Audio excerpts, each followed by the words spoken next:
All right, let's go ahead and get started. Good morning, everyone. My name is Iyad Kirbek, and I direct the air quality program at C40 Cities. For those of you who don't know us, we're a network of mayors that are working together on climate action and creating healthier and more sustainable cities. So I'm thrilled to welcome everyone to today's session on Breathe London. In our last plenary, which I hope many of you were able to attend, we got to hear case studies from cities around the world that are deploying different types of sensor projects to raise awareness on air pollution and support developing new interventions. And in this session, we're going to get deeper into one of the largest and most ambitious sensor projects in the world, Breathe London. We'll hear from a team of researchers, practitioners, sensor manufacturers, and funders on a monitoring program that's really bridging the gap between city policymakers and communities and the general public, and then using that evidence to support a really ambitious agenda by the mayor in London on improving air quality. So just some friendly reminders that we have up here. Please do silence cell phones and computers during the session. And you have access to the HOVA app. Please use that to submit any questions. We'll be able to take questions from all of our participants, including all of our friends who are joining virtually from London.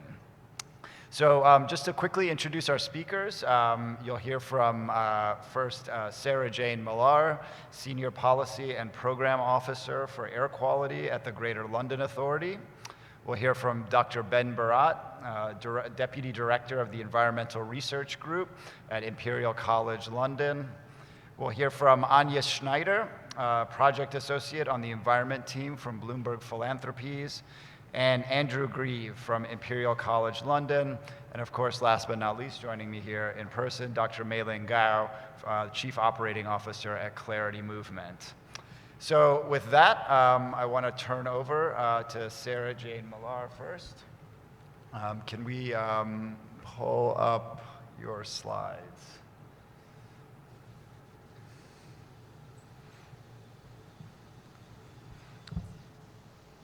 There we go. Perfect. Great. So can I presume that the slides are showing?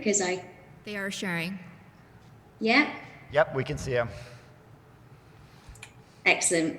Okay, well, thank you for the introduction, Iyad, and thanks very much for this opportunity. So I'm Sarah Jane Miller. I'm a policy officer at the Greater London Authority. And essentially my role is to help deliver the Mayor on the Mayor's manifesto commitments, particularly the Breathe London network. But first I want to start by providing some context on London, just to give you a bit of a backdrop as to why and how the Mayor decided to take on funding the Breathe London network. So if you could move to the second slide, please, Iyad. So hopefully, can you move to the next one where the maps are showing? Yep. Yes, I think it might just be alive. Sorry, it's just not updated on my screen, but okay, great. So the Mayor came into office in 2016 and his powers cover the whole of Greater London, which is a population of around 9.5 million. We have 33 local authorities, which we call boroughs, and they each have their own powers. So transforming London's toxic air is a mayoral priority, and we have integrated strategies to address all of these. So we've got the London Environment Strategy, the Mayor's Transport Strategy, the Health Inequality Strategy, and the London Plan. So next slide, please.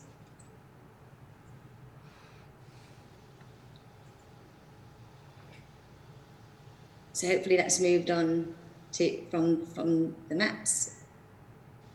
Yes, it should be going on to the slide with the 3 maps. Sorry, I can't see if that's been updated yet from my end, which says our strategic approach. So since 2016, our strategic approach has been about reducing Londoners' exposure to harmful pollution. So we've been working towards achieving legal compliance by 2025 and achieving some of those parts of the slide aren't showing, sorry about that.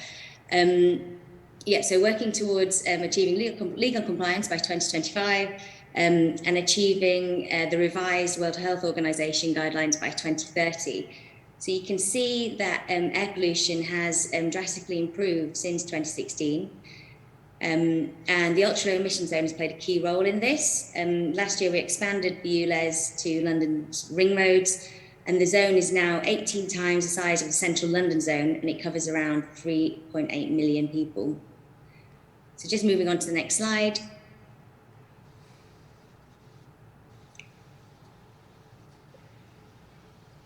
So as well as addressing the source of harmful emissions, monitoring air pollution and evaluating our policies is a core part of our work.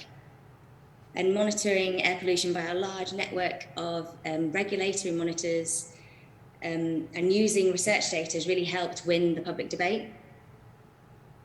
And the mayor was re-elected in 2021, and this gave him a mandate to expand the ULEZ in October last year.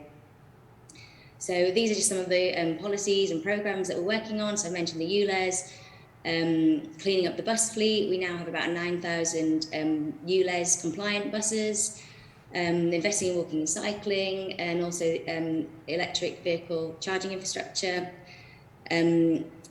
We've got over 9,000 rapid and electrical vehicle charge points across the city. So moving on to the next slide, please. So despite these improvements, pollution still remains a public health challenge, and data shows that people in deprived areas are often affected the most. So the tragic death of a young girl, Ella Adu Kissy Deborah, in 2013 from South London created even more urgency, and the inquiry into her death concluded that air pollution was the main cause of her death. And this highlighted a greater need for greater awareness of the sources of information about air pollution, but also to enlarge our air pollution monitoring capacity. And on the screen, you should see two objectives from the Mayor's Manifesto. So stating we should work with partners and support communities in deprived areas. And this is where the Breathe London sits and seeks to address both of these. So next slide.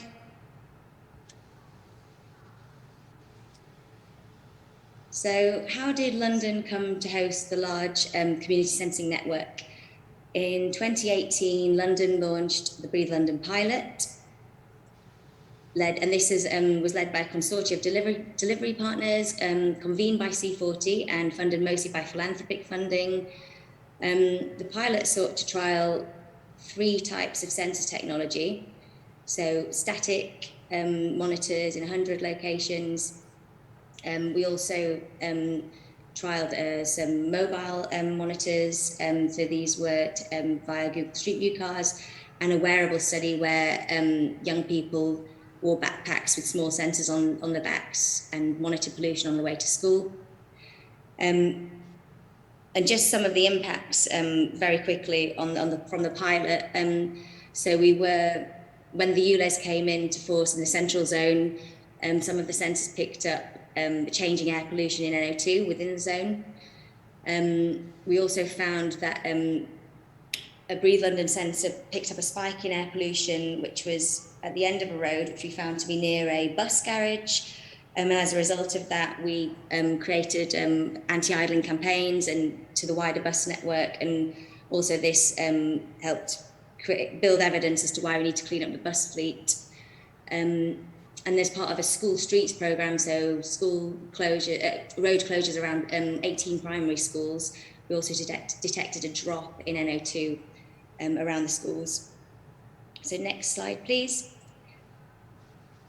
So following the pilot, the Mayor took over the funding from the network. So the pilot ended at the end of 2020, and we relaunched the Mayor-funded program in 2021.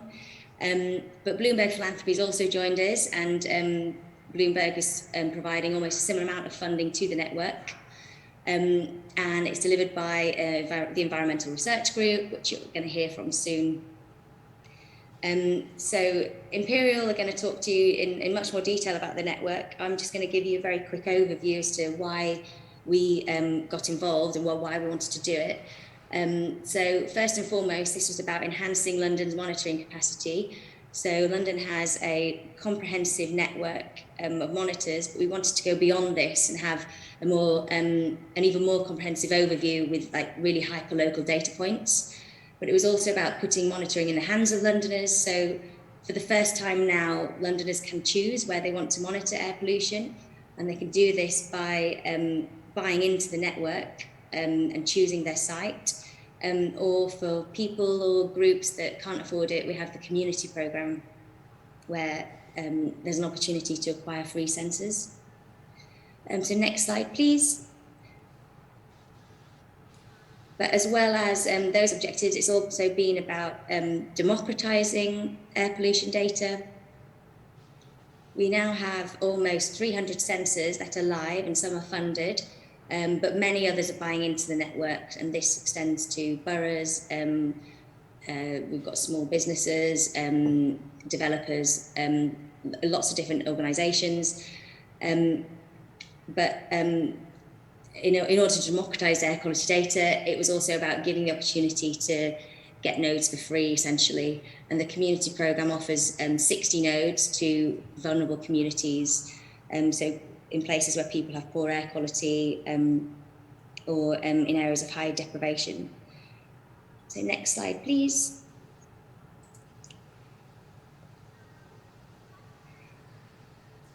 So almost a year and a half in, what have we learnt? So data is only half the story. I think that's kind of one of the biggest learnings, which I've heard a few people mention already in the conference. So we've been growing the network in the first year, and we've really seen an overwhelmingly positive reaction to the network. And a big task for us has been coping with that growth.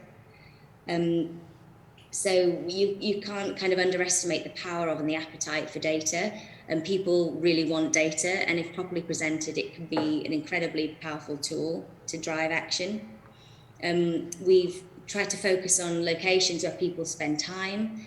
We've installed monitors at schools, hospitals, museums, where people congregate rather than on your main arterial roads, where it's just about moving through. We really need people with air pollution expertise, so that's why Imperial are driving the network forward. And unlike other sensor networks in London, Breathe London hosts receive a full data service package, which includes not just the hardware, but all sorts of analysis, sensor replacements led by Imperial. But it's also been important to make the data come to life. So we also need data experts to help us advise on the web development and open access data. So we have an API which is shareable to organisations and individuals, but also to help people understand data better.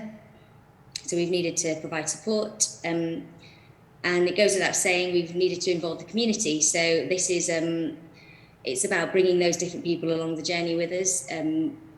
So we've had to consult with lots of people, but for example, local authorities, when we were giving the community groups their sensors, to make sure that they're kind of invested in the idea of the programme as well.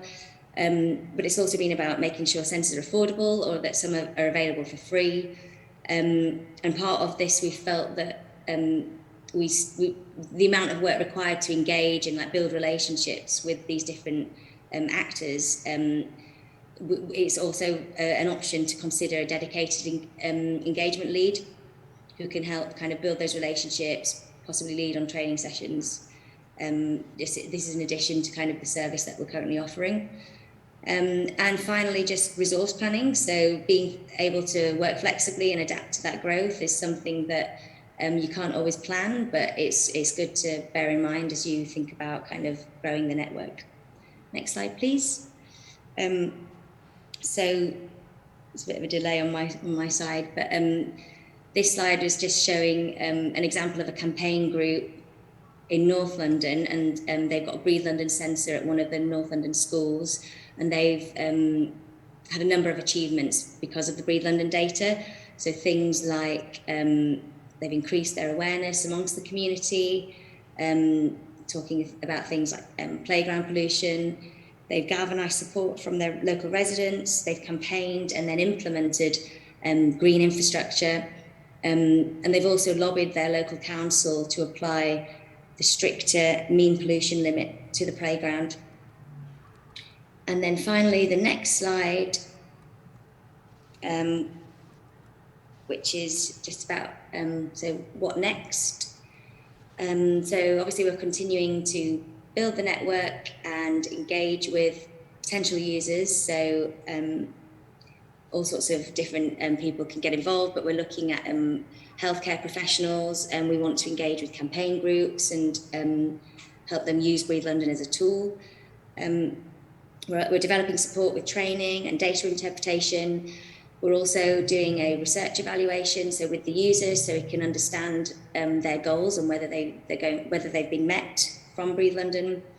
And we're also applying the learnings to global networks, so things like Breathe Global, and feeding into that as the Mayor's made his commitment to support up to 100 cities across the globe. And I think that's it from me. Hand over to you, Ben. Thanks, Sarah Jane. Thanks so much, Sarah Jane. And great insight there on how the monitoring program fits into really the mayor's wider environmental strategy as a mechanism for driving that forward. So next we're going to hear from Dr. Ben Barat from Imperial College London. Over to you, Ben. Thanks both. Good morning, everybody. So I'm going to give a very brief overview of delivering the Breathe London network, the Civity Community Network. Next slide, please. So when we were awarded the contract by the GLA, we had a series of delivery objectives for the network.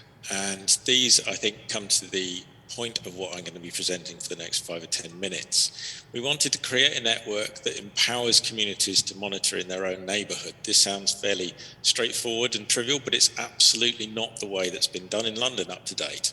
And this gave an opportunity for us to do so. We wanted it to be rapidly scalable and accessible to all sorts of different users, affordable within a sustainable funding model, and that's very important, that the GLA gave the network this huge boost to get it kick-started, helped then secondly by Bloomberg Philanthropies, but we wanted this to go on into the future, so it must be sustainable. Equally, the data must be robust and trusted by both communities and the authorities, so that the evidence created by the data really can have impact.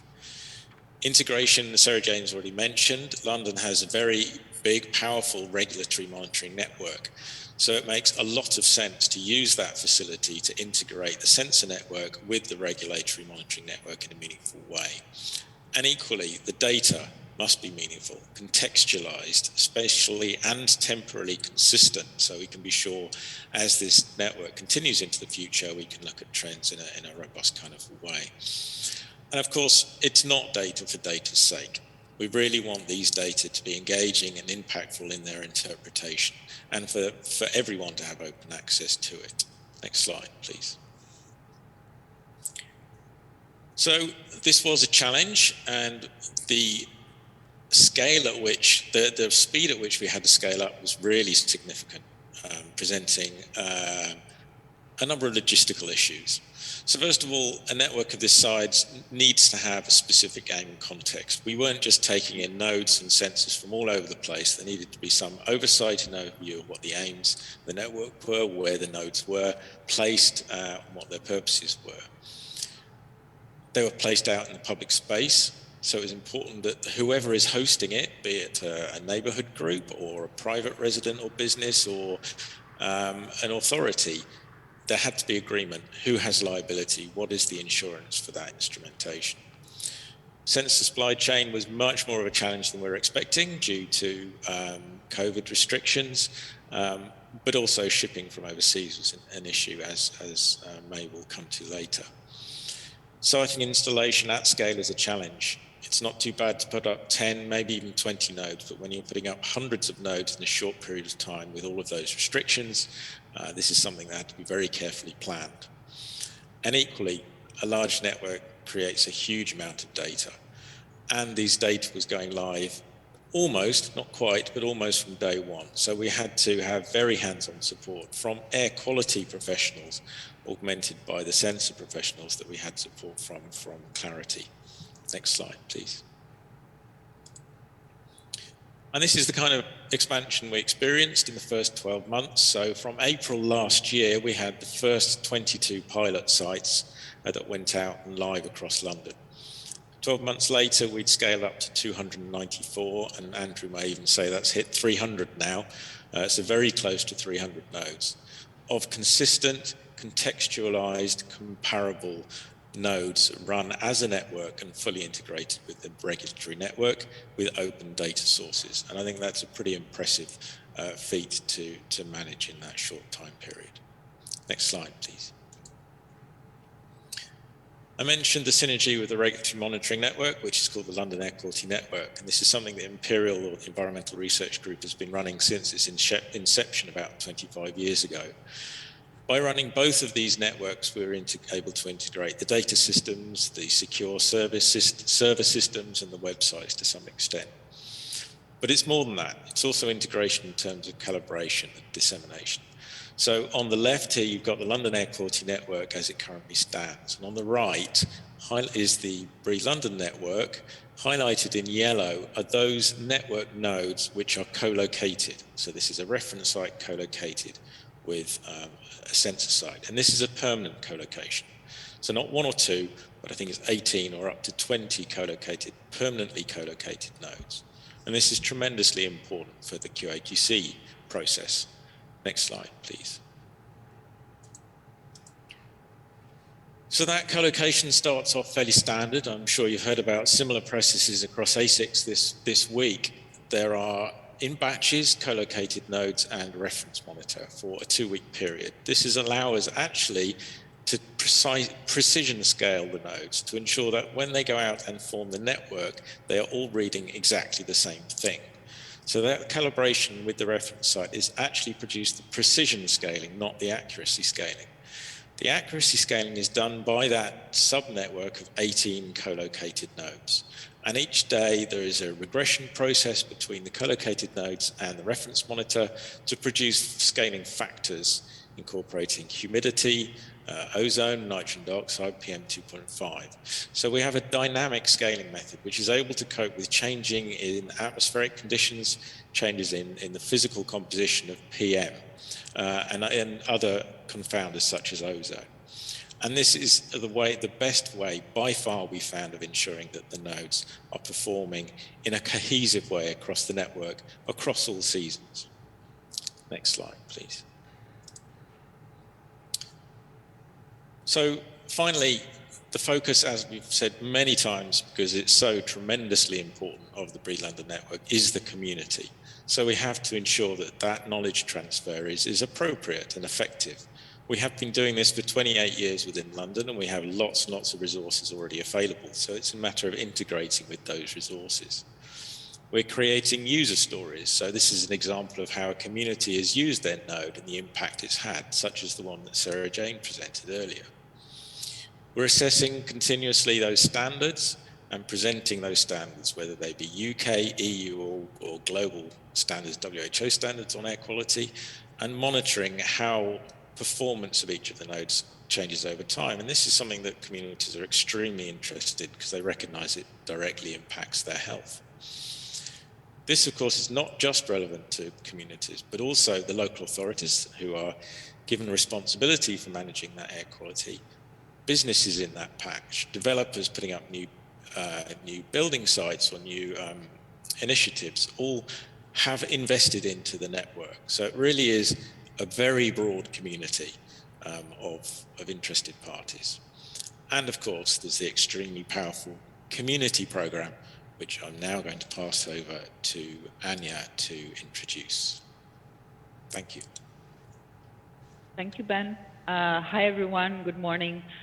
So great to be part of the event, and hope you're having a good time and enjoying the session. I'm Anya. I'm part of the environment team at Bloomberg Philanthropies, where I oversee our work on clean energy transition and air pollution in Europe, and that includes a number of partnerships with major European cities and also our support to Breathe London. I don't know, probably you can see the slide, so if you can advance to the slide on air pollution. I'm going to give you a bit of a background why us as Bloomberg Philanthropies are keen in supporting projects like Breathe London. So for us, of course, and as you've probably heard during the conference, air pollution remains a big threat to public health, with over 90% of the world's population today breathing dirty air. So it is a global challenge. So Mike often says, if you can't measure it, you can't manage it. And that's especially true for air pollution. So under his leadership, if you're a bit familiar with some of his work, New York City's air quality reached its cleanest levels in over 50 years. So our work on air pollution is building on that legacy. At Bloomberg Philanthropies, how we work is that we engage local partners to design and lead impactful projects. So in the case of London, for example, we've partnered, like Sarah Jane explained, with GLA and with Imperial College to support the project to provide 60 additional sensors to communities and also 6 sensors to cultural institutions. So in this sense, our air quality work builds on 4 big pillars. So the first big pillar of our work is to build stronger evidence and data. So in cities, we work with local authorities and governments and cities to support work to pilot new monitoring cutting-edge technologies. So we've done that on a number of cities to help upgrade air quality management systems, improve data evidence to better understand the sources of pollution. And also this work for us is also important in terms of the access to this data being open access and also transparent, so people can have access to accurate air quality data, so both on the policymaker side but also on the citizen side. The second big pillar of work for us is also under public health awareness and engagement. So we're supporting partners on work around communications and awareness raising and health impact assessments, and this to help build public support for cleaner air. We also support partners to do policy engagement and advocacy, and finally peer-to-peer learning. And I think Ben also spoke to that when he says that some of the learnings from Breathe London can be transferred to other cities around the world.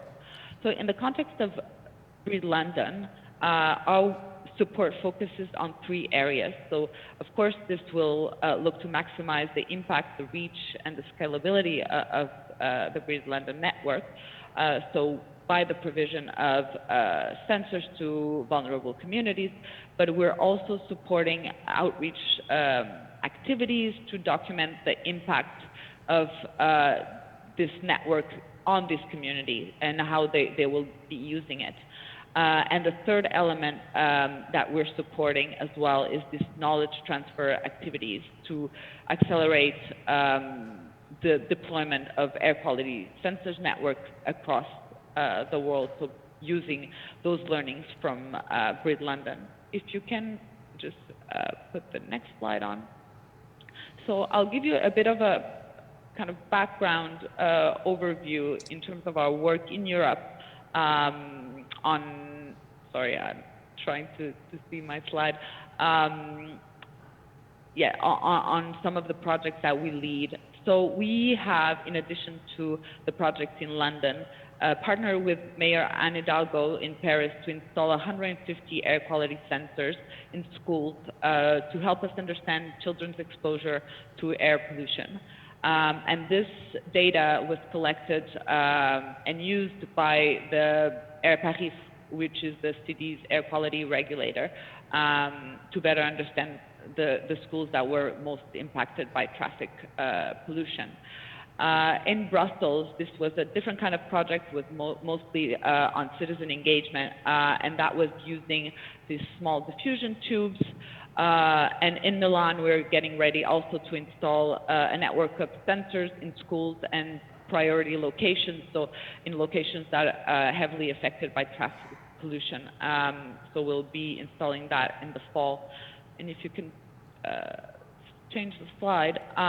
So at global level, just to give you an idea, it's our work on deploying low-cost sensors and also on air quality also touches on other geographies. So in India, we partnered with the Ministry of Environment to bring together research to improve air quality, and that's in support of India's National Clean Air Program. So we're working across 10 cities there. And in Jakarta, we also launched a partnership with the local government, and that's mainly to enhance the availability of air quality data. And we're also working together with a partner there, Vital Strategies, to analyze with that data possible policy solutions to target some of these problematic areas and sources of pollution. So that's my presentation, and I think to speak a bit more on the community elements of Grid London, I leave Andrew to go further into that. Great, thank you. Anya. Yep, so over to you, Andy. Great, thanks Anya. Morning everyone, it's lovely to join you from very sunny London. So my first slide has a picture of me with lots of people around me, and I wanted to start with this one because it gives an idea of the sort of reach that the community program can have. So this was a sensor that we gave to a community group up in northeast London in the borough of Redbridge. You might see the girl with the green t-shirt holding a clarity sensor in front of her, which I installed on this pole shortly after this photo was taken. These are a group of children from a local school, which we talked to about air quality when we were installing the sensor. To the right of me, by the way, I'm in the blue t-shirt. To the right of me is a local politician, a local councillor. Just behind me is the teacher of the class. The chap on the right-hand side with the green t-shirt on is from the council. There's a parent just behind him. I think this gives a really good idea of the potential reach that these sensors can have when they go out into communities and are supported by community champions. So, second slide. What is the program? What were we trying to do with this program? And Sarah Jane has mentioned a bit about what we were hoping to do with the program. So it's funded by Bloomberg Philanthropies, and we're very, very grateful for their support for this fantastic project to work on. It's been very rewarding. We're aiming to give 60 sensors out to community groups over 3 years. And as Sarah Jane mentioned, there is research now which shows that the most disadvantaged communities in London are those which can suffer the most from highest exposures. So we've really tried to, with this programme, make sure that we've got a geographic and demographic spread, and that we're trying to reach those communities which perhaps have not been involved in the air quality conversations so far, communities, frankly, that probably don't think about air quality at all. But here is an opportunity with this programme to try and engage them on this incredibly important topic. And obviously, the overall aim is to then empower the communities to either, raise awareness, to education, and hopefully take action in their neighbourhood to improve their neighbourhood. Next slide, third slide. So we're fairly early on in the programme. We've just sort of finished our first round. We will be going into our second round in the autumn, in the fall.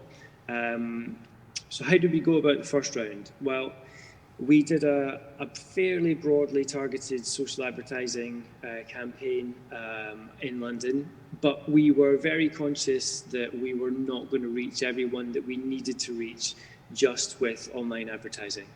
And so we also did a campaign of distributing leaflets into Some of the boroughs that we found from the research were most affected by exposure and air pollution and the most disadvantaged.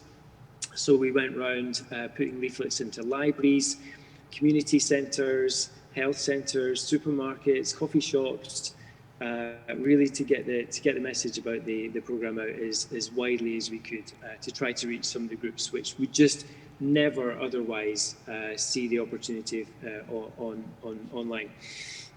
We had 43 applications, all of which were really fantastic. We then had an independent judging panel who looked through those applications and gave them a scoring system. And that gave us our first 10 groups. So next slide, please. So this slide is showing our first 10 community groups that we have on board that we've been working with. And we've been putting the censors out for these first groups since February, March, April. So they've had them for a few months now. And obviously part of this programme is giving these communities a platform and a voice to be able to tell their story. And so all of the community groups have a dedicated page on the Breathe London website that they can update as they go along. And we are also talking to the groups regularly as we go through the programme. Next slide, please. So this slide has got a lot of people on it, and the exciting thing is that behind all those logos that you saw in the previous slide are real people. There's real people behind all of these groups, and these are some of the people from the groups that we've been working with so far. And it has been wonderful and rewarding, incredibly rewarding, to go out and meet these people, listen to their concerns, hear what they want to do in their local community, and give them a sense of that they can then use to be a champion really in their local community and speak to all those groups that you saw in the first slide. It's been wonderful so far. Next slide, please. This is slide 6. So this is some of the early success and engagement that some of these communities have had so far. So they've been straight off the bat, contacting local media, local newspapers. Amandine, that you see towards the bottom of the slide there, was on Channel 5 News, which is a broadcast network in the UK, and really gave the programme some real prominence. They've been setting up websites. They've been printing leaflets that they are putting into their local communities and libraries and community centres. We went along to a school assembly on Tuesday, a school that has a censor outside, and spoke to the kids about it. So already the communities are off and running and really starting to engage with the local communities and political leaders about what they want to do to improve their neighbourhood. So next slide, this is my last slide. So throughout this programme, we are going to be evaluating the effect that giving censors to communities have. We are speaking to them, recording everything all the interactions that we have with them, and how their journey goes really through these 2 years of getting the censor, making sense of the data, talking to local communities and talking to local politicians about what they want to do in their area. We are capturing all that as we go through the programme. That's it. It's been a wonderful programme, and I thank Bloomberg for their generous support of this programme. Thank you. Great, thank you, Andrew. So next, Mei-Ling, you're up.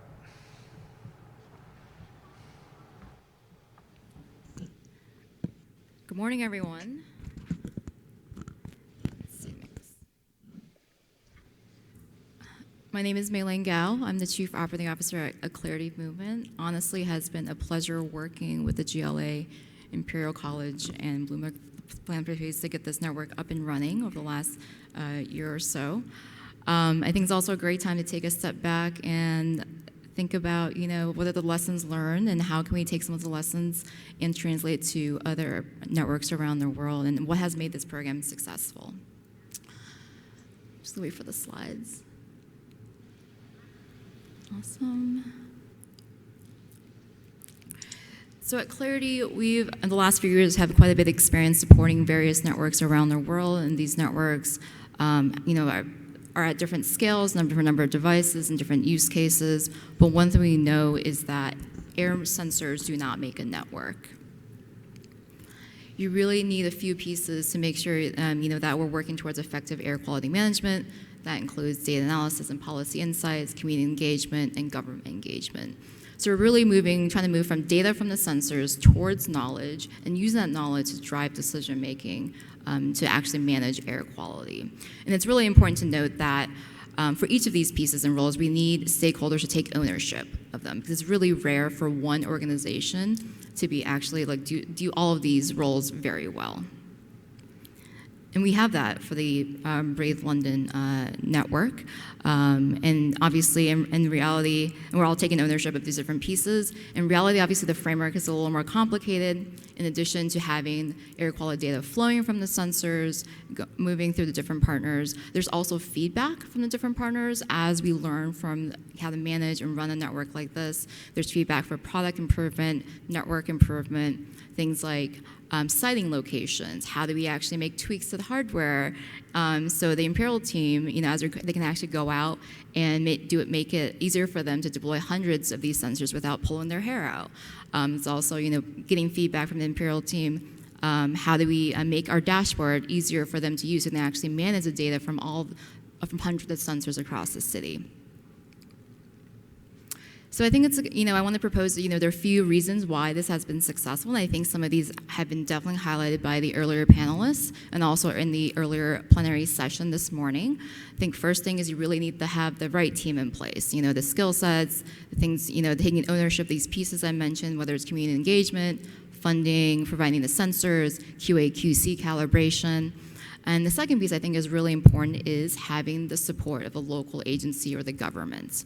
This is to fully understand how they're planning on engaging with the data from these sensors, and also their involvement indicates that air quality is a priority for the city. So I think that's really important to indicate that the network will be successful and sustainable.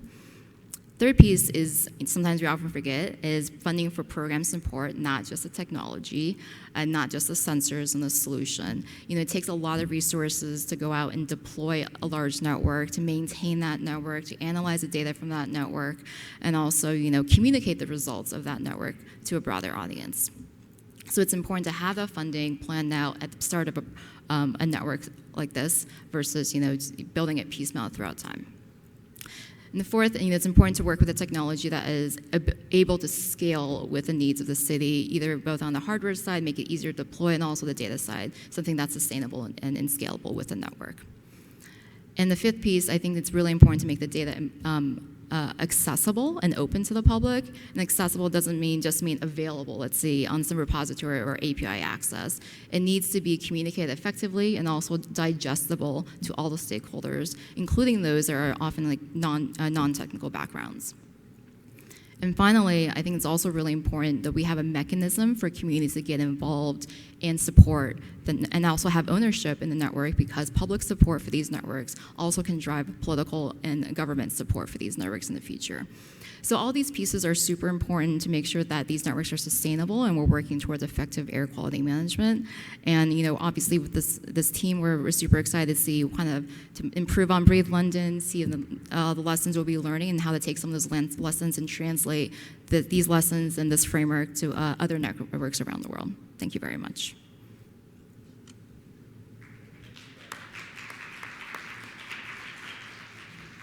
Right. Thank you to all our presenters. And we have a set of questions now. Feel free. Let me just ask too, we have a couple polls up in the HOVA app, so please do respond to those questions and share any questions that you have from the panelists. So the first question, and we've gotten this a few times, similar questions, is on the funding model for Breathe London, and how this network is reliant on grant funding, and what do you all see as the longer term funding for this program? And so maybe I can start with maybe Sarah Jane and then Ben to help us talk a little bit more in detail on how this program is funded and how do you see the longer term prospects of it. Yeah, thanks, Ed. So technically speaking, this contract will it runs until 2023 with a review to extend for a year, which is more than likely that it will extend till 2024. But in terms of the future of the funding, it's the mayor will continue to fund the programme. We will obviously have to go through the necessary paperwork, but will continue to fund the main service. But for things like the community programme and any other of the kind of cherry on the top elements to the programme, we look to philanthropy. And I think that's where philanthropy will really have that powerful kind of necessary impact to help make this programme kind of what it is and reaching those vulnerable communities that we've talked about. Great, thanks. And Ben, any thoughts from your end, Ben, on the sort of funding and research component to this, on how you continued this type of network and scale it? Yeah, I was trying to think of how I can continue the cake analogy with a cherry on the top. I think it's more of the idea is a layer cake. So the GLA have provided this fundamental infrastructure for a sensor network which is supported by the authorities, which is something that Mei Ling brought out as an important aspect. So the challenge is now to demonstrate the success of this model and demonstrate its worth to a broad array of potential funders. So philanthropy is certainly one with the certain aims around community engagement and community impact. But also there's businesses, business improvement districts, for example. There may be businesses that have a major presence in a particular neighborhood. They want to demonstrate their sustainable credentials. There are cultural organizations. There are hospitals. There are schools. By appealing to all of these different stakeholders and providing a model where they can buy in ones, in twos, in their hundreds, it's entirely up to them what they contribute. But the infrastructure is there for them to contribute it. And in that's the way we'll expand and grow and sustain the model. So there is not one funding model. There's a flexible model which is sufficiently adaptable to allow us to take in funding from whoever wants to contribute to the network. Yeah, that sort of flexible model sounds so important in sort of bringing in lots of different sources of funding to support this effort. And I guess just a question for Anya that has come up from the philanthropy side, and we heard in our session this morning some perspectives on how philanthropy can support in seeding and then growing programs. I'm curious, Anya, from your side, what do you see as the role of philanthropies and groups like Bloomberg Philanthropies in supporting projects like Breathe London? Thank you, Iyad. I think there's two key roles for philanthropy in projects like these. I think the first one is, of course, is unlocking finance. So sometimes we can see some cities or some actors being a bit reticent in embracing these technologies because of concerns around, accuracy or reliability of the data. But I think in cases like this, philanthropies can come in and kind of unlock the potential of such projects and unlock some finance. And I think the second role I see is, let's say, some role as a bridge builder or convener, so bringing together different actors to the table. In this case, we have good, strong links with city governments, for example, or technology sector. So I think that in that case, we can forge partnerships to help pilot these technologies. So that's where I see us playing a role. But hopefully, I think with projects like these, we'll see more and more cities taking lessons from different partners coming together, and also some trust around these technologies. Yeah, thank you, Anya. So my next question, maybe going to each member of the panel. This project sounds fantastic, and it's lots of great things happening, but surely things didn't work. Can you name one or two things that didn't work in the project? And what are some of the lessons you have learned in this? And so maybe I'll just go around and start with Sarah Jane from City of London side.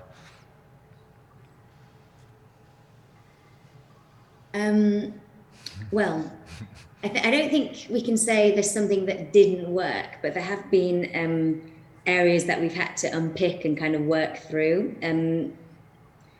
There's been a few, but one of which comes to mind is so we say that this is a network that anyone can buy into. You can choose where you want to monitor your air pollution, but obviously with that there are challenges. I mean, if it's on your own property, easy peasy, you can put your sensor up there. If it's on another privately owned property, there's an easier and quicker process to maybe you just need to get permission from a local shop and maybe they'd be willing. But there's kind of lots of differences between who owns that property or that street furniture. So with local authorities, we found that the process for that is quite quick, and they've been happy to kind of escalate and put sensors up. But in London, we have a different structure where we've got Transport for London has their own separate, the main sort of arterial roads, they own that. And to put sensors up on their street furniture or their roads requires a much lengthier process. And anyone who wishes to do that needs a certain amount of public liability insurance. And it's not impossible, it's just quite complex and long-winded. We've not had that many requests, actually, only like a handful to put sensors up on the TfL roads. And we have managed to do it, but in order to do that, there's been a lot of negotiations and back and forth between TfL and working out what that sort of ideal process is. So I think for anyone who is setting up a network like this, it's just being mindful of who owns the roads and what those different kind of legal considerations you need to think about. Right. Mei Ling, what do you think? We've run a lot of networks. What's challenging about this one? That's interesting. So this is definitely a challenge, but I think there was something that we were able to overcome was around supply chain. I think Ben mentioned this earlier. It was exacerbated by the pandemic last couple of years, and it was something we were able to work through and actually deliver these sensors. And actually, it was an interesting opportunity because we weren't expecting the network to scale this quickly. So there was that aspect. It was, I think, the interest from the boroughs and the community was fantastic. So it was a reflection of the need for this type of networks. It was something that we were able to work through and make sure we could deliver on time for all these projects. But it was definitely challenging. And Ben, I'm going to turn to you. What do you see as one of the challenges you've faced in deploying this network? I'm going to cheat and say systems development was the biggest challenge, which incorporates probably 100 or more minor challenges, some of which weren't so minor. But you need to get all of those things in place to deliver a network in a systems way like this, particularly when you're trying to do something as flexible and adaptable as we are. You can't have one way of doing things. You have to have several ways of doing things, as Sarah James mentioned with the hosting agreement. But to have something which is not just a grid of sensors reporting data through an API, as we've all said repeatedly, to have something which is meaningful, you have to overcome so many small issues in dealing with people, dealing with technology, and dealing with software. So it's that systems approach. It all needs to work smoothly. Any one component of that falls over and the network falls over. So that involves a big team of people to deal with that, big team of very able people. Fortunately, we have those people. Yeah. And Andrew, I want to turn to you on challenges from the community engagement side. Anything you would note from stakeholder engagement? Yeah, actually, just before the community angle, just thinking about challenges, most of the sensors we have are on solar. In December, London had its dullest December for 40 years. And so being able to balance sensing frequency and battery life was really important in December, super important. But hopefully, because that was the dullest December for 40 years, we've stress tested the system now and know when we go into the winter next year. that is just a little technical one. I think on the community side, it's being able to balance demands of time, because going out to meet the groups and them having my phone number and my email address is fantastic, and I love going out to see them. But there are definitely some groups that are more demanding than others, and being able to sort of balance time demands, particularly as we go into the next round and the round after, is that something that we're thinking very, very carefully about how to support the groups properly, but also sort of to balance the demands on time as well. Thanks. And last, Anya, do you have any additional challenges you want to note? I think from my side, one, and it probably doesn't relate so much to Breed London, since I think that pilot phase of 2 years before actually Imperial took over the network was quite key in terms of learnings. I think one thing to consider is that it's managing expectations, and also how much the capacity and much resources these local agencies or local authorities will need to run projects like this. Because at the beginning, when you're setting the network, it does take time, and also not. I think, on the funder's perspective, seeing how the Breed London team works, there's a sense of trust and communication that probably we take for granted, but it's not always like this. So yeah, I think in terms of kind of challenges to consider is this kind of having realistic expectations for pilot projects like this, and also being aware of the capacity at local level. Thank you. So we've gotten a few questions for the panel on more of the technical side, like the siting criteria and co-location. So maybe I'll start with, we do have a question around, how did you determine where the instruments were going to go? What was your monitoring plan, and what types of siting criteria did you use? So maybe it's a question for Mei Ling or Ben, maybe? For Ben, maybe, can you talk a little bit more about the siting of the instruments? So as I've said a couple of times, context is very important. First of all, we set a series of criteria which allowed us to ensure that the nodes were spatially comparable. These were pretty much the same as the siting criteria used for reference monitoring sites in terms of classification, node height, etc. So that was the first technical point. Beyond that, we tried to match the requirements of the host. So many of the the first GLA funded nodes, the bulk of the network, were distributed according to certain criteria agreed with the GLA. So one node per borough, and that borough decided hotspots, cold spots, hospital locations, school locations, etc. So we had a series of criteria as defined by the GLA. When we moved to the communities and when we moved to the independently funded nodes, then we asked the host to fill in a form which says what the aims of what they're monitoring is. Why are they buying these nodes? What do they want to achieve with the data?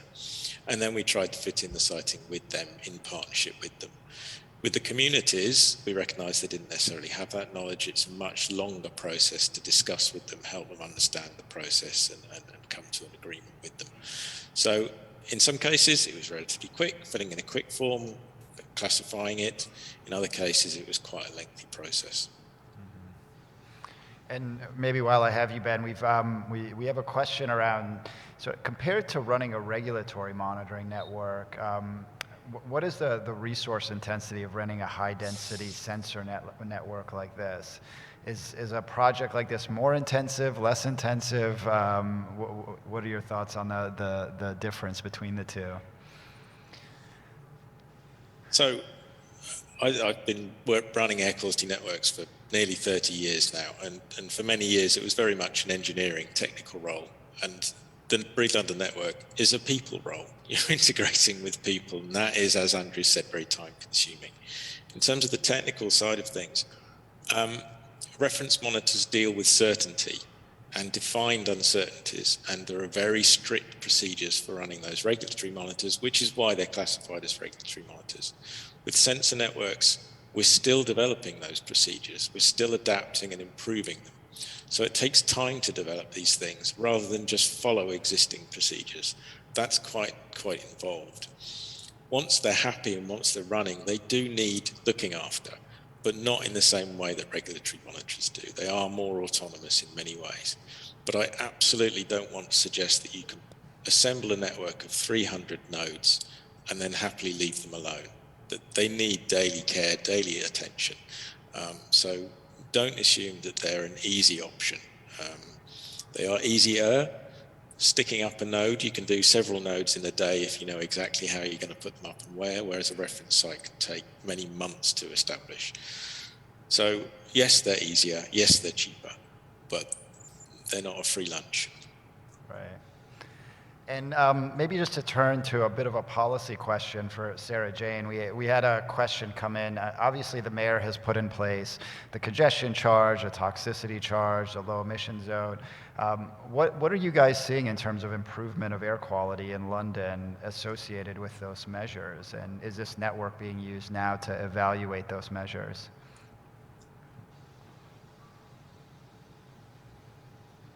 Yeah, well, as I sort of said at the start of my presentation, since the Central London low emission zone, so after it came into force in 2019, and after the first year, we saw a 44% drop in NO2. So significant improvements within the central zone. We only just expanded it in October 2021. So it is still early days to notice, significant drops yet. But we do know that we have 93% compliant vehicles that drive around within the expanded zone. I haven't got the exact stats to hand, but we don't just notice air pollution improvements within the zone. Often it's the areas around the outside of the zone that also benefit because people are coming in less and perhaps not making those journeys that they did do before. And then the congestion zone, yes, the congestion charge zone, that came into force initially, and that obviously had better public response. I think people can more easily accept the rationale for improving central London. But the mayor's sort of ambition now, so in March we announced that we've got plans to expand the ultra low emission zone to the whole of Greater London. We want to do that by the end of next year. So we, as of the end of this month, we'll be launching a consultation which looks at ironing out kind of the parameters for that. And as part of that, we'll be consulting with Londoners around looking at a more comprehensive road user charging scheme to kind of package all of the LERs, the congestion charge zone and the ULERs into a more streamlined, easier thing to understand for Londoners, but with the same impact. Right. Thank you, Sarah Jane. And maybe just a last question. We've had quite a few questions here on data QA/QC and co-location. And maybe this is a question for Ben. Can you talk, so obviously co-location and quality assurance is very time and resource intensive to get it right. Have you learned anything from developing the QA/QC approaches within Breathe London that can help streamline that approach to QA/QC and make it less resource intensive? Anything unique that you've learned around data quality? Yes, so as Sarah Jane said, that we did benefit from a pilot study that carried on for 2 years before we started this one, and some of that learning was around QA/QC. So first of all, co-location with nodes is a relatively straightforward step of monitoring, and I think this is beginning to come routine, which is a great thing. You start off deploying your nodes with a good calibration factor, but that's not where it ends, particularly with NO2, which are a lot more challenging than PM2.5 to get right, but also true of PM2.5. Because the atmosphere changes, the chemical composition changes, the meteorology changes across seasons, the dynamic scaling method, I think, is something that networks can benefit from.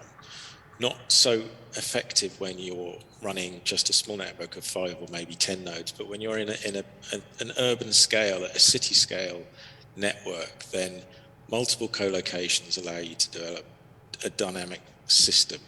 We're a university. We'll be publishing this in academic journals, so our technique is going to be fully open and shareable. Hopefully others can learn and benefit from that. But I think probably the biggest learning is you can't expect necessarily just to calibrate a sensor and then leave it for 2 years on that calibration factor, because it just won't be sustained, even from season to season. Right. Great, thank you, Ben. And I want to thank all our panelists today for really a fantastic deep dive into Breathe London. Heard a lot of great ideas and thoughts around the successes and what's really worked in Breathe London, from developing really a scalable and accessible model for air pollution monitoring, but really with the needs around a sustainable funding model to make sure that this continues on over time.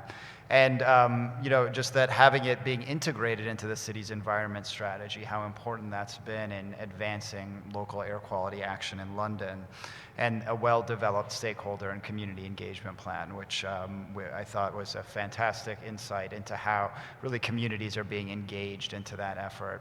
So with that, let's get a round of applause for all our panelists for a great session. And thank you all for joining.